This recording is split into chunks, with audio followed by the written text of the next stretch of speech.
welcome back to the second half of tonight's double bill Bastion and broadcast. Now, we've done a look through of an RPG in case you've not been with us for the first half, and then I thought I need something quick to put in the second half, something kind of stupid. So I'm doing something that is, I did this before and with the monster manual, and I enjoyed it more than I should because I know it's naff and rubbish, but I am going to be doing a tier ranking of every tarot card. And let me give a little bit of background here because I know that's it's a strange leap from where we were. So before Christmas, I've always let me think about how far I want to go back with this. So last year I spent a lot of time thinking about like solo games and ways of having these kind of oracle systems in games that can help you come up with ideas when you haven't got a table full of players. So the obvious one is like random tables, and some of the things that you get in like Iron Sworn is like a whole game built around that. And since as far back as I can remember, there's been like this ongoing theme of role-playing games using tarot cards as a kind of interpretation, so using it to generate ideas. So coincidentally, this Christmas my partner bought me a deck of tarot cards with a little book as kind of a joke, and she didn't realize that I'd been thinking about these as kind of like as potentially things that could be useful in a role-playing game. So what I decided to do is I tried to learn as much as I could about the different cards and how to interpret them in the context of a role-playing game. So if you're trying to use them to generate like a character or a place or an event. So I don't really have any interest or belief in like sort of cartomancy in the traditional like sense of like any kind of spiritual supernatural element to it. I think it's interesting to me as like a big stack of prompts, and what I'm going to do is we're going to go through the whole deck, because I have a tier listing, because apparently there's a tier listing for everything if you dig around for it, and we're going to do every single card in the deck, and I'm going to tell you whether I think it's where it sits on this tier listing. And this is in the context of how useful is this card for generating ideas for a role-playing game. So how evocative is it, and how much is it going to help you to come up with ideas? I'm going to be quite quick. I'm going to be quite glib with these meanings. I have read a number of sources on the different meanings of the cards, and obviously there's vast differences in terms of how different people interpret the cards, so I've gone with the one that I like the best. This is in a strange order, but we're gonna go through as best we can. So we're gonna start with where are you? Number one. We've got the Fool. I'll say number one, 0, obviously. That's not the Fool. What am I doing? I'm already showing my my ignorance here. Here we go. So the Fool is like just walking around with your eyes closed and trying not to walk off a cliff and just like embracing the new. I quite like it as a way of generating characters, but it feels a little bit one note to me. So he's going to go into Satisfactory. This is the pace we're going at. The Magician is like all about power and willpower, and I think this works well because power is such a strong theme, whether you're working with characters or places or events. So I think he's going to go into good. I think he's solid. The High Priestess is all about like intuition and getting the answer from within. And for that reason, I think she's not that useful for a role-playing game. I don't find her that inspiring. So I'm going to stick her in C. You know what? I'm going to say she's okay because I do like the fact that, again, I find these cards are just really quite useful to look through and just try and get inspiration if you are looking for for ideas for a character or place or anything. And I do find this card is kind of evocative, so she gets through on the artwork. The Empress, amongst other weird gender things, she kind of represents like nature in some interpretations that I've seen, and like Mother Nature. So I think that's a strong force for your role-playing game. So we're gonna put her in A. I should say, in case you're not familiar, I'm starting with what's called the major arcana here, which are like the big guns. These are the ones that people know about, like the death card and stuff like that. The Emperor is kind of like the boring other side of the Empress. It's all about like authority and structure, which does fit with like creating interesting role-playing game situations. And he's going to go into Satisfactory. He's not thrilling me. The Hierophant is like the Pope. He's like religion and tradition and things like that, which I think is more interesting to me as a kind of... him and the Emperor are like the two boring guys.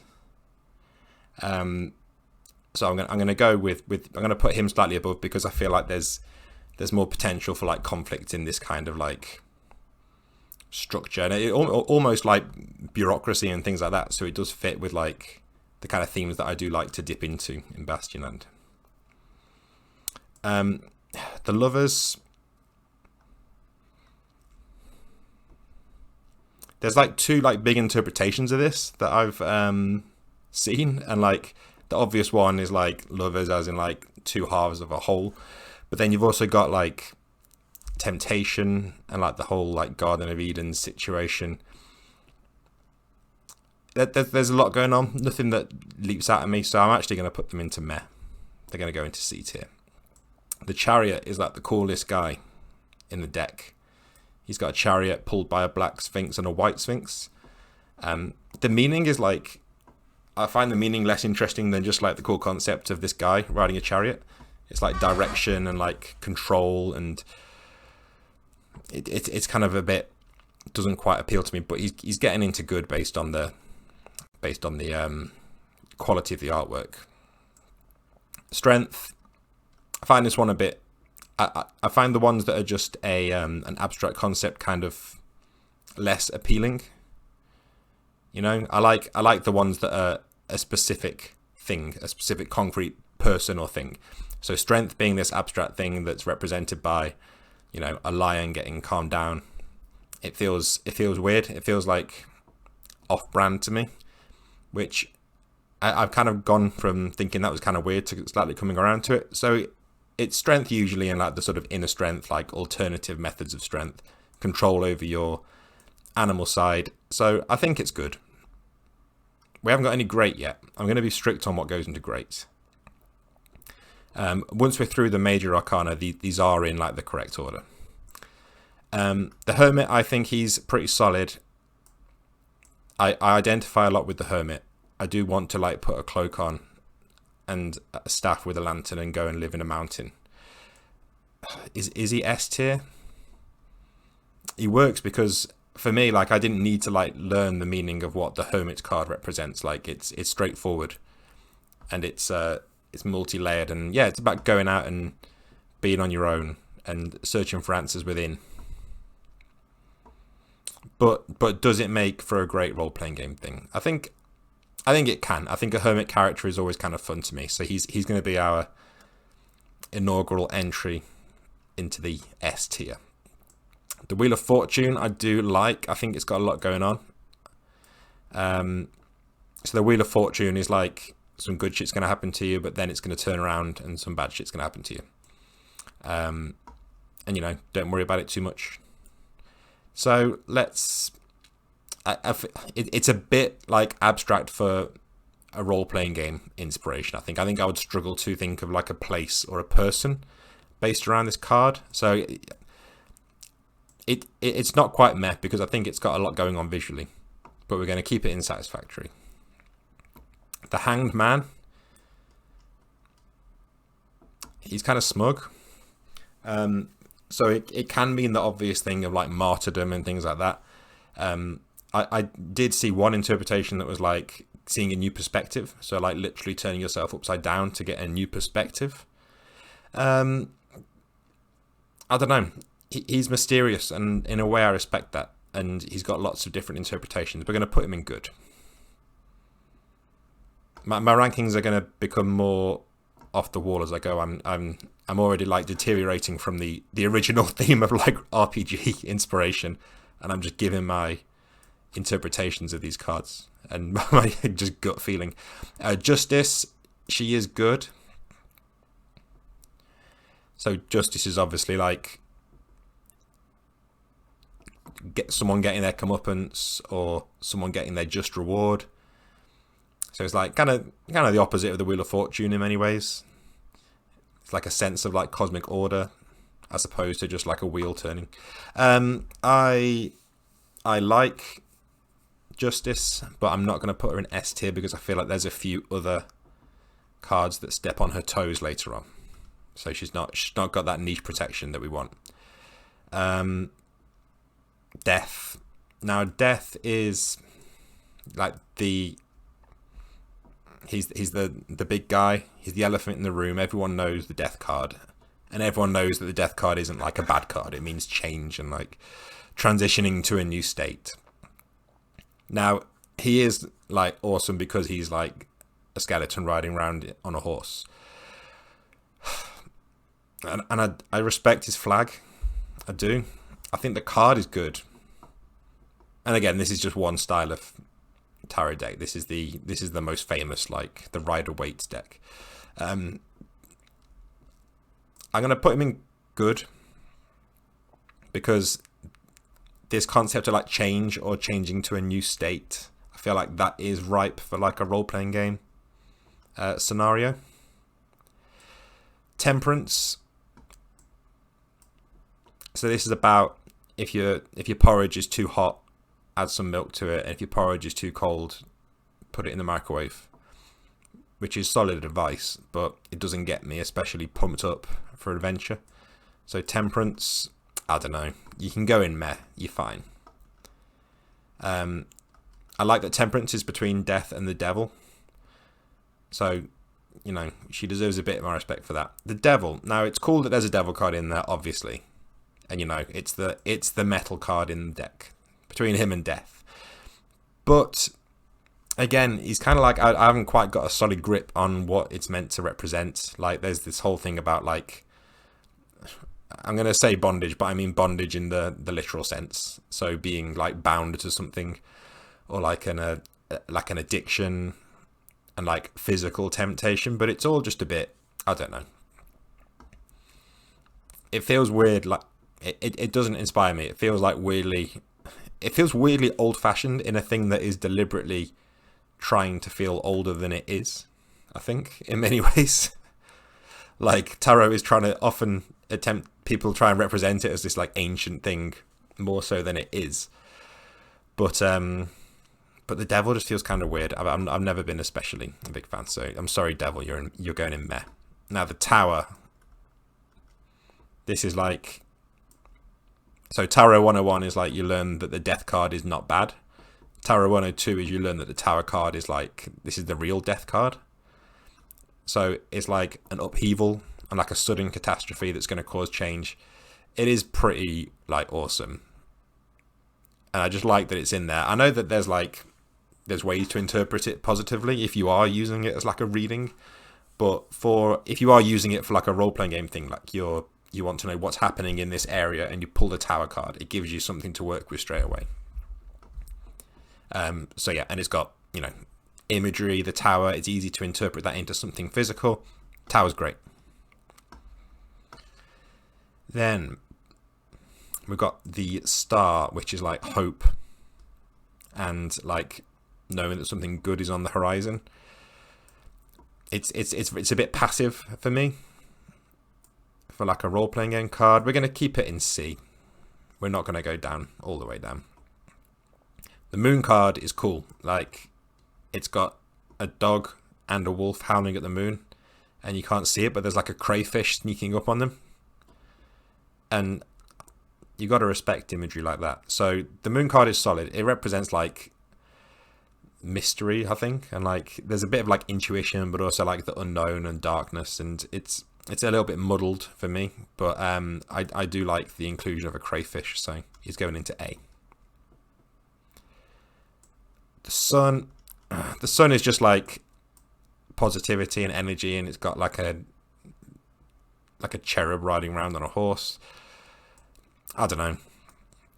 It's going in the meh for me. A lot of the ones that are like these super positive cards kind of bore me. I like the ones that are a little bit more conflicted. Judgment is like Judgment Day, and the trumpet's blowing, and everyone gets to resurrect and get judged. So it's like an awakening or like a wake-up call. It's fine. I'm actually going to put it into meh because it's one that I do find a little bit uninspiring. The world is like completion, and it's like the last of the major arcana, and it suggests some kind of like wholeness, and it's great if you're given like a vague reading of someone's future, I guess, but it's not that great if I want to know like, look, what's going on with this character. So in fact, I'm going to put you in rubbish. You're going into the D tier. So that's the major arcana, which are like the big showy like named cards, and then after that you've got like the 4 suits. You've got the minor arcana, and for a long time I'd always assumed that they were like less interesting than the majors, but I actually think there's like sometimes there's more going on with those cards, and it probably helps that the traditional interpretation of them is like the major arcana represent like big concepts, and the minors represent like more everyday things. So I think the minors are often more interesting if you're trying to like get inspiration for a story or like a role-playing game thing. So we're going to go 1 suit at a time. I'm going to take a drink because I forgot how much I have to talk during these these tier rankings. So we start with cups, which is emotion and like water, obviously. I'm going to speed it up, and I'm going to give my gut feelings more on these. The Ace of Cups is like a new emotion or like an overpouring of emotion. So it's like your cup runneth over with emotion. It's fine. I find the aces often a little bit uninspiring, but they're kind of quite elemental in their nature. So you know what, you're fine. 2 of Cups is like a more grounded version of the Lovers, I guess, where it's like this is about two things coming together, or like an attraction between 2 things. So they get to go into good. 3 is like girls' night out. 3 of Cups, going out and doing Jaeger bombs. So I think this is immediately evocative to me. So we're going to put you in great. 4 is being jaded. So you've got 3 cups in front of you, and you're getting offered a 4th cup, but you don't want it. So, you know, either being satisfied with what you've got, I get, or like not being open to new things because you've already got, it's just not that great. It's a bit passive. So you're going into meh. I like this guy. You can't, again, it's a shame we can't see the whole cards here, but I do like this guy because he's even got like his sad cloak on. But he's sad because he's the 5 of Cups, and 2, I think it's like 2 of the cups have spilt over, and he's got 3 cups left, but you can't see them because he's too busy grieving. And grief is good. Grief is not good, obviously, but like grief is good for like from a character and drama point of view. So we're going to keep you in good. 6 is like, I guess, like nostalgia and childhood and stuff. It's fine, but it doesn't get me excited. So you're actually going to go into meh. Now 7 is awesome. 7 is like you're looking at a cloud, and a wizard is offering you like 7 different cups, and they've all got crazy stuff in them. So I like it as like a weird card, but I don't know how. It's like being overwhelmed by choice, I guess, and being able to see through false choices. It's going up to good. I'm getting less rational with these choices now, and I'm just going with my gut. 8 of Cups is knowing when to walk away from a stack of cups because you've stacked them enough already. So like leaving something behind, that's a solid thing. 9 is the wish card, the 9 of cups. So that's like, I guess you've got your wishes come true and you've got a load of cups behind you and you're kind of smug and proud about it. I like it if it was genuinely about like being overly proud, and for that reason I'm going to put it in good, but I don't think that's really like the actual interpretation. 10 of cups is like the rainbow happy ending, so obviously it's going to go in rubbish because that's not very interesting for a role-playing game. Now the court cards. So in each suit you've got the 1 through till 10 in your pip cards, and then you've got a page, a knight, a queen, and a king. Now I find these less interesting for the most part. I guess they're kind of good because they're already like established characters, so you could just use them whole cloth as a character because they often represent like a type of person. But I don't know. Maybe I just hate people. It's not that they don't work too well for me. However, the Page of Cups is talking to a fish in their cup, and I do like that. And to me, it says specifically that you're going to have to talk to a fish, and that's a good part of a role-playing game if you can do it.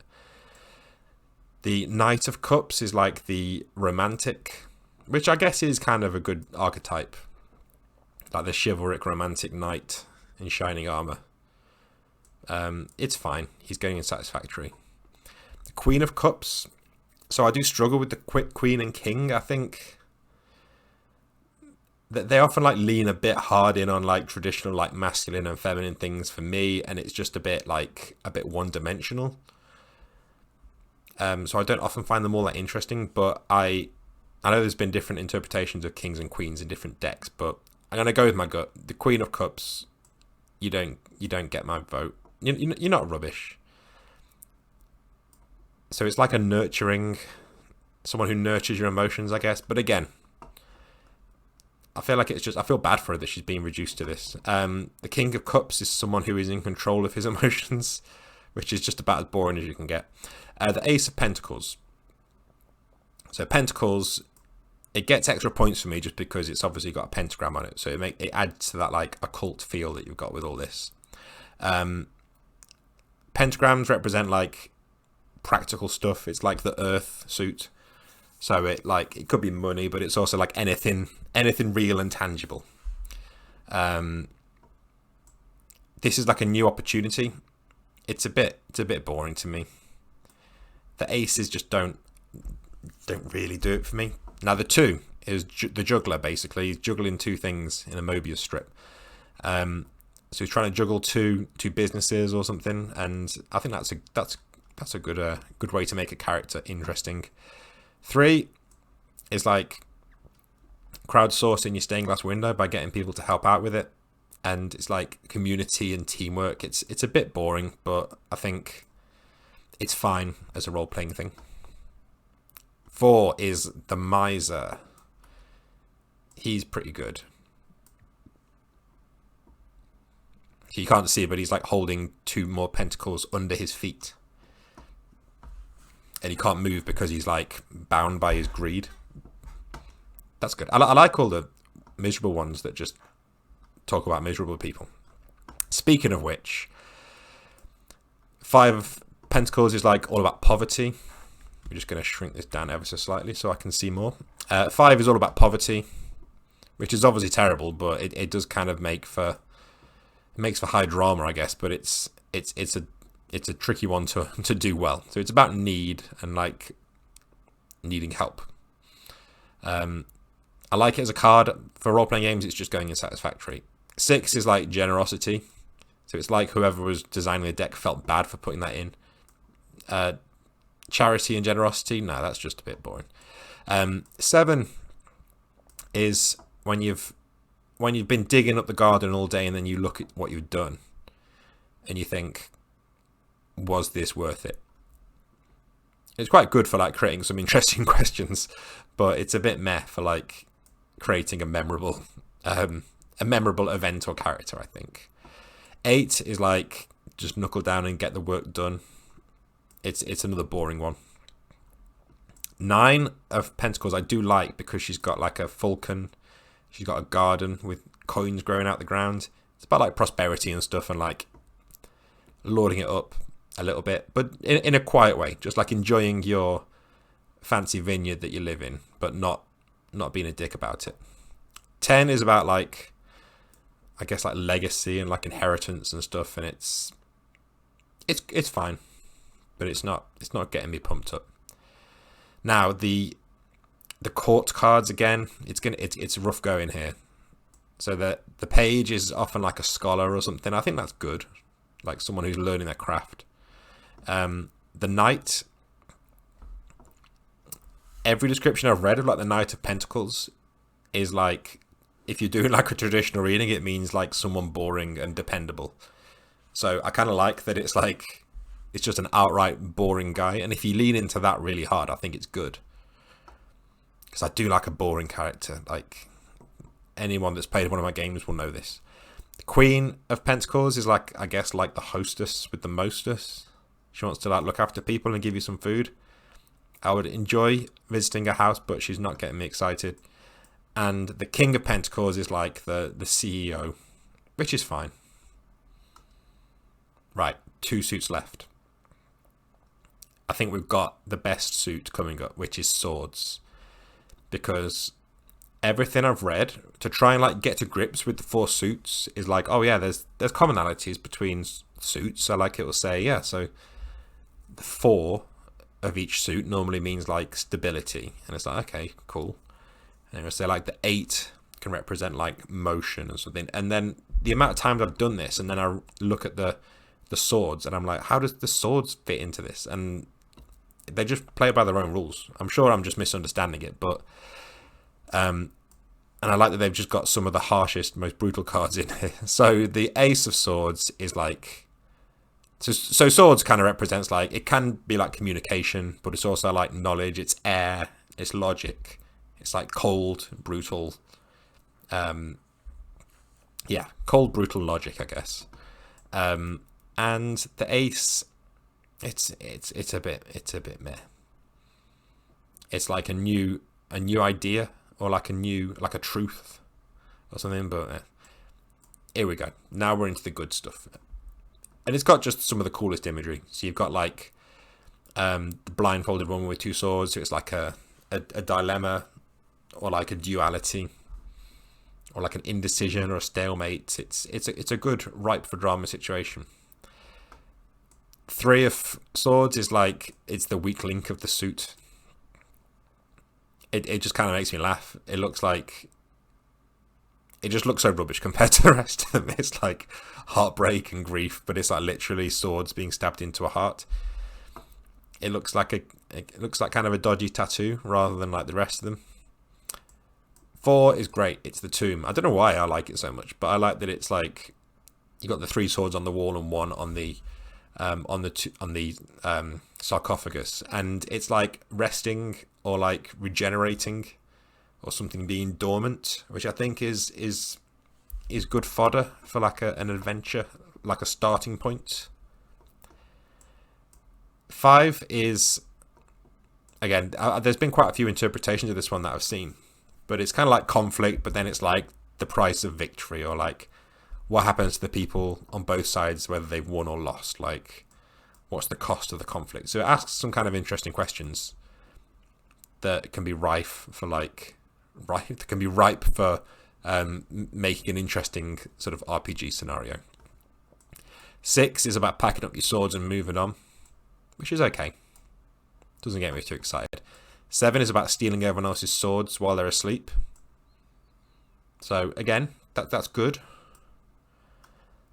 But then we're getting to the good stuff. 8 is about being like imprisoned, but you can't see that you could just walk away. But it's just kind of a bold, slightly upsetting image, which I quite like as just something that flips out of the deck. So I'm putting you in great. And you've got to know that I'm putting the 9 of Swords into S tier. It's about having nightmares because you've got swords hung up over your bed. And it's about anxiety and, like, I guess, guilt and sleeplessness.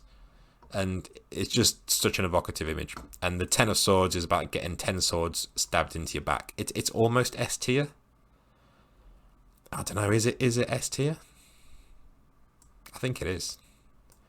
So it's about like a low point and like defeat. And I've seen attempts to turn it into a positive, but I respect that it doesn't let you do that very easily. It is very much a case of, okay, this is going to be bad. The the Page of Swords. One interpretation that stuck with me is like someone that's like a young, argumentative, like someone on Twitter who's like 20 and thinks they know everything. I'm sorry to everyone that's watching that is 20, but when I was 20, I thought I knew everything. And I thought I could argue with everyone about certain things, and I kind of like that. That's one interpretation of the Page of Swords, because that's kind of character that people can really relate to and people can get to grips with. The Knight of Swords is exactly what it sounds like. It's a guy on a horse that wants to charge at you and stab you and go on a crusade. So I don't know. It's kind of one-dimensional, but it does work. Now the Queen of Swords, I don't know why, but she, out of all the court cards, she does kind of speak to me. Because one description that I saw was just that she's like, she'll just say the truth and she doesn't really care who she offends, which makes for a good, memorable character, I think. King of Swords, I can barely even remember what his deal is. I think it's like authority and stuff. So he's just like a slightly lesser version of the Emperor, I guess. Where did I put the Emperor? Oh, I put him in Satisfactory. He's going below the Emperor because he's just like a less interesting Emperor. Finally, we're on to the wands or the rods or the staves or the sticks or whatever. And this one is like the fire suit, so it's all about like drive and inspiration and motivation, ambition. So it's another ace. I don't give a shit. That's going into meh. 2 of wands is like you've got an idea and you've got the power to do it. It's good. It's satisfactory, I guess. Yeah. 3 is more interesting because 3 is like you've done some of the work and you're looking out, waiting for your ships to come back in. So that's like, I can imagine more interesting scenarios around that. 4 is about setting up a really bad gazebo in your garden with like 4 sticks and some twigs, and it's kind of like, it's like a celebration and like a homecoming, but I don't know. It doesn't. I never really bought into that one. 5 is great. 5 of wands is about like hitting each other with sticks, but it doesn't really matter because it's just sticks. So it could be like competition or rivalry, or it's not like war or like an actual fight. It's just like some kind of contest. A stick fighting contest. There's a lot of room for interpretation there. 6 is like you've won the contest. So there's a victor. So this is good, solid, like that gives me something to work with, whether it's a place or a person. I can think of some cool things for that. The 7 of wands, there's another card coming up that I think kind of does something similar better. It's kind of like the underdog and like standing up for yourself, and it makes sense if you're trying to give someone some advice, but for me it's just satisfactory. Now the 8 of wands is like weird because it's just sticks flying through the air, so it's like movement and momentum and like sometimes things flying out of control. It's weird that there's no one in it, is what I'm saying. Like I like most of the cards that have like a character in there for you to kind of latch onto. That's why I don't really like the 3 of swords, the heartbreak one, I guess, because it's a bit impersonal and abstract. But the idea of something moving so fast it's kind of gone out of your control, that can create some interesting scenarios. So that's going in A. The 9 of wands is someone who's like been battered around, but they're still defending something. So that is a very kind of iconic character type, I guess, in a game. 10 is like burden it's fine, but it's a bit boring. It's about like carry all these sticks you've made, and yeah, oh, isn't it hard? I was like, well, yeah, you shouldn't have made so many sticks, should you? And then the Page of Wands is like the kind of iconoclast, I think, like someone who will speak out against things, like an idealist. So I think it's okay. The Knight is like more of the like idealistic crusader, so they're okay again. The Queen of Wands I do like, because I've seen her presented as kind of like an individualist and like someone who is very self-assured and does their own thing. So if you take that route of it, she can go into good. And finally, the King of Wands, you know what? He's at least good. He might even be S, but I think he's only going to go into good because I'm probably slightly misunderstanding the card. But one interpretation I've seen is that he's the king that's looking away. So he's on his throne. It's the classic like King Conan bored on the throne, wishing he was back out there being an adventurer. So for that kind of reason, I think he's kind of cool. So there we have it. The content everybody was waiting for. My official tarot tier listing. Next week I will do something more proper, I assure you. As always, if for whatever reason you've seen this very strange stream and decided you would like to find out more, you can go to bastionland.com. The posts at bastionland.com are supported by my Patreon at patreon.com/bastionland. You can follow me on Twitter at bastionland, and there's a Discord server somewhere you can join. Until then, I hope everybody has enjoyed the stream, and thank you for watching, and I'll see you next week. Good night.